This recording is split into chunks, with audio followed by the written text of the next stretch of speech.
Hi, everyone. Thanks for joining us.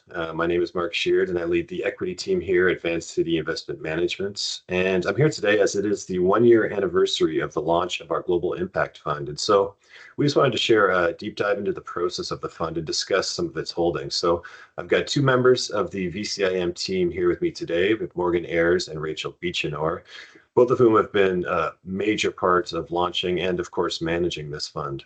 So Morgan, I'll start with you, and I'll just ask you to kick it off with some background on the fund.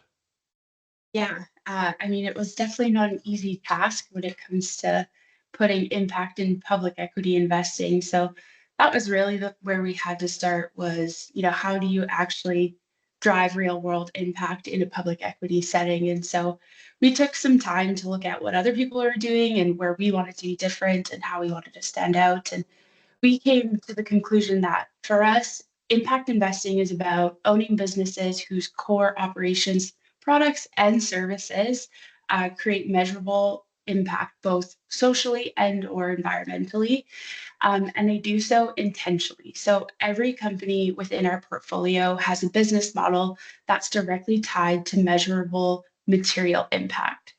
And to make sure that we're very focused on driving that impact, we organize our strategy around four key themes. And these are areas where we believe that capital can do the most good and generate long term value for our members. So today, those themes are quality of life, energy transition, sustainable production and consumption, and lastly, social inclusion.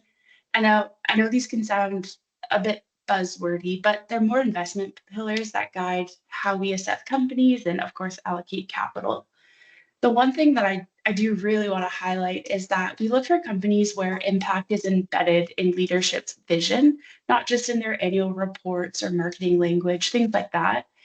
We believe that when that alignment exists between mission, management, and measurable outcomes, we believe that these companies are positioned to generate both change and long-term shareholder value, which is exactly what we're trying to do.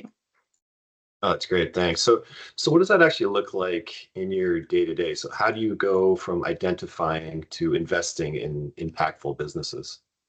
It's not too much different from what we do with our other funds. What we've done is we've built upon our existing fundamental process that we use across all of Vancity's equity funds. And what we do there is we really prioritize companies with growing competitive advantages, strong management teams, and of course, exhibit prudent capital allocation.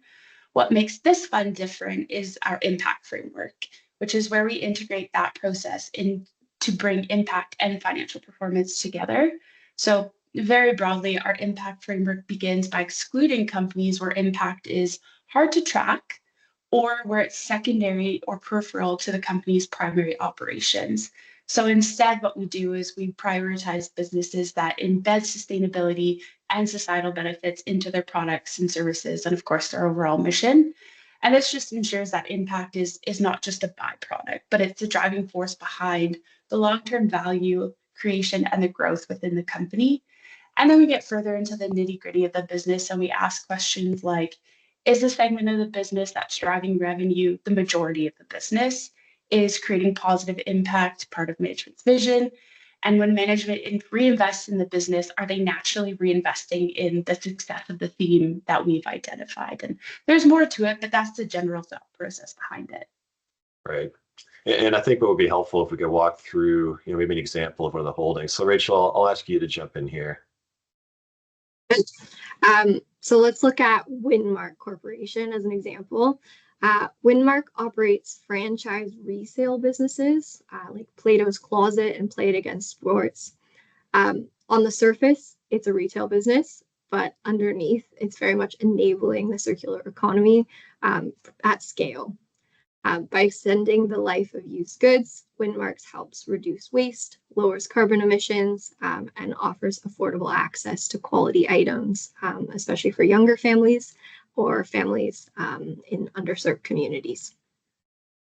This is a really good example of a company where environmental sustainability and social inclusion are built into the business model and not just added on top. Their franchise model also supports social inclusion by creating local business ownership opportunities, many of which are women or minority owned, And this is a type of business where positive impact is direct, it's scalable, and financially sound. And that's exactly what we're looking for in holdings in this fund.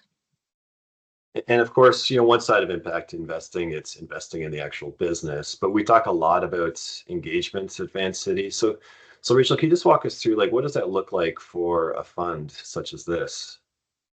Yes, so our shareholder engagement with holdings in the impact fund focuses on improved reporting disclosures and performance on identified impact metrics, as well as our general ESG engagement approach, where we engage with companies when a specific ESG topic is identified as material. As an example of a recent engagement, we had a discussion with Boralex, which is a Canadian renewable energy company under our energy transition impact theme. As a company sourcing products from the solar supply chain, Boralex faces unique human rights risks that are require very careful oversight. We've engaged with Boralex for several years to monitor their supply chain due diligence processes. And we recently met with them to discuss updates, particularly on the human rights governance side. And based on these discussions, we recommended on-site supplier audits, publishing a supplier list, and developing a standalone human rights policy, and most recently, formally incorporating ESG considerations into their overall enterprise risk framework. Great, thanks, Rachel. That's really helpful. I think we can leave it there for now, but I just want to say before we go that everyone at VCIM, of course, is really proud that our impact fund, it's now hit the 1-year anniversary. And of course, with the understanding of all the hard work that the two of you have put into it. And of course, we're excited to continue to develop the strategy because we're looking to deliver, both financial and societal impact with this fund. But with that, I again just want to thank both of you for taking the time. And of course, thanks to everyone that listened in. So have a great day, everybody.